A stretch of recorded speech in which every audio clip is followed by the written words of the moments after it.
Well, hi everyone. In this video I'm going to do a quick review on this bird scarer that I put in probably about 2 years ago. So I feel like I've given it enough of a trial to see the pros and cons of it, and also there's one particular fault which I want to rectify in this video with you. First off, you can buy these bird scarers which come on a sort of telescopic pole which you can just about see behind me here, and they go up I don't know, up to about 6 meters or so. So they're quite tall. And I suppose the larger patch that you're trying to protect, you want to get the bird or the sort of, not a lure, whatever the opposite of a lure is, up as high as possible so it flaps around over a larger area. We've got, I think, the 6 meter version, and yeah, we've had it for about 2 years to try and keep the birds at bay to a varying degree of success. It seems to work quite well when the wind is up, because it flies around and it sort of darts sort of erratically in the air and probably scares the birds off that way. But then, that said, when it's really windy, the birds don't come flying around here anyway, so they only tend to settle when the wind is still. And if the wind is still, this scarer is a little bit like it is at the moment, just fairly, you know, not scary looking. So that, I would say, is the one big disadvantage of these type of bird scarers, is that they tend not to work when you want them to work. The other slight issue with these particular bird scarers, just occasionally they do get themselves caught up.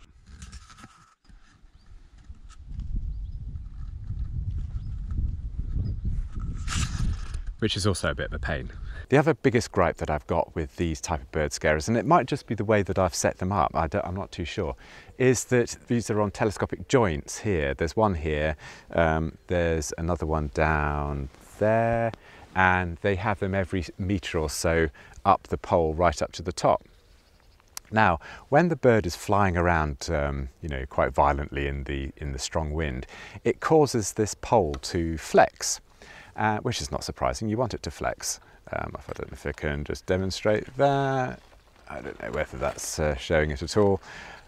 But with it constantly flexing, these joints get moved ever so slightly. And they're only sort of, you know, you pull them out, and a bit like an aerial, you pull them out and they just stick. The problem is that they don't stick and they collapse on themselves. And so we've got one here, I think it might be that one there, that's, anyway, the whole lot just literally just sinks all the way down at any one particular joint. It could be happening here, or it could be happening all the, you know, up to one of the ones up there. And it means that the whole thing shrinks down by about 1 metre or 2 metres or 3 metres, depending on how many collapse. And in doing so, it means that the kite is no longer up in the air. It's down, you know, down much closer to the ground, which in our case is near where all the wires and, you know, all the plants are, which is not much good really, because then it gets tangled up in the wires, and then when the wind does come back, it's caught. It's sort of held in the wires and whatever you don't want it to be in. So quite often, in fact more than often, I have to come and untangle it, which is a real pain. And anyway, so what I've decided to do, and it hasn't worked actually, but what I tried to do was to put tape around all these joints here, and you know, to try and stop these poles from coming down on themselves. And it doesn't matter how hard I pull on the, you know, these joints to try and get it really fixed in place, it just doesn't seem to work for very long. So I'm thinking now, what do I do now? Do I drill through these and put a pin through so that they physically can't drop down? I'm not too sure. So I'm going to have to think about that. If you've got any ideas, then put them in the comments below. But I've got a feeling I might have, because this is up permanently really, I might just have to drill through these, put a pin through, or every sort of junction all the way up, and then it shouldn't collapse on itself. It's not ideal, you shouldn't really have to do that, but I borrowed somebody else's before I got this, and exactly the same thing happened to that one, and they said exactly the same thing as well. So it's not just me, I think it's just a sort of slight design fault. In a funny sort of way, if they came out as a telescopic, as they do, and then twisted to lock in place, then that would be that'd be quite good, so that they can't physically fall down. At the moment, you just pull them and just let friction do its work, but friction doesn't seem to be a very good master in this instance, so it needs another solution.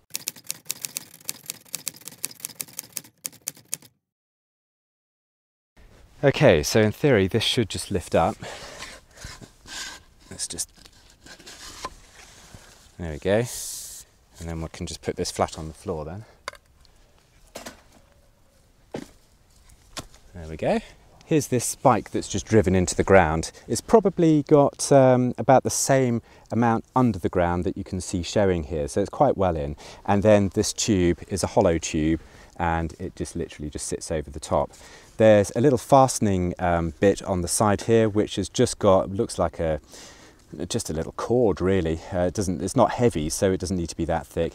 That's just tied on with a bowline, and I've just wrapped it around a massive great big sort of stone there, so it's not going to go anywhere.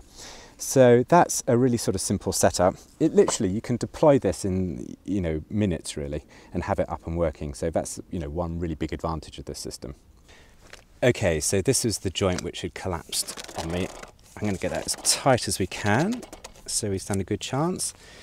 Now this isn't carbon fibre or anything fancy like that, it's just plastic. I don't know what type of plastic, probably polypropylene or I'm not sure exactly what. So I think I probably could just drill straight through with a sort of self-tapping or sharp screw, but I'm actually going to put a couple of I don't know, pilot holes through just to make a hole.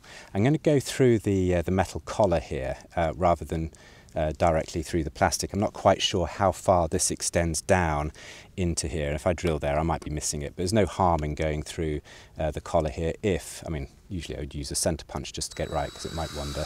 I think this is probably only aluminium or something like that.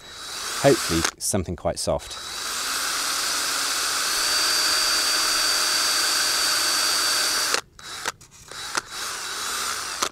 Yeah, something like that. If you're being really fancy, you could countersink that a little bit, but I don't think it's absolutely necessary. We're not looking at anything cosmetic here, it's just purely functional. Something like that should do. Let's just give it a go just to test it.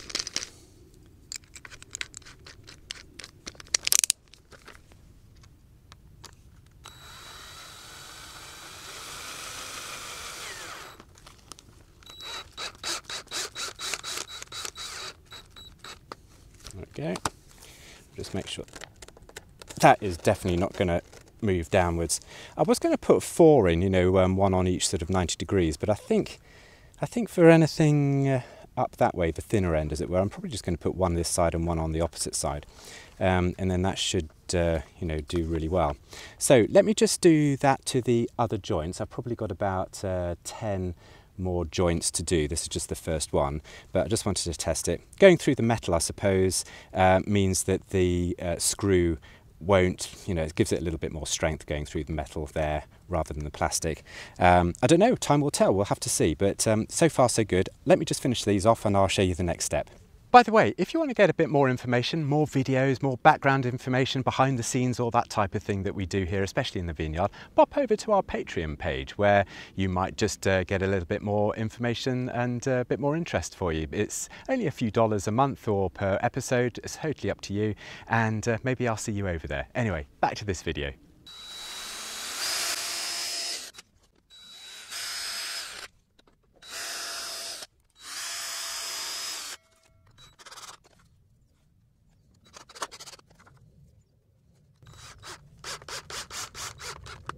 So that's all the screws in there, and now all it takes is just to put it back up again. So let's just see if we can launch this.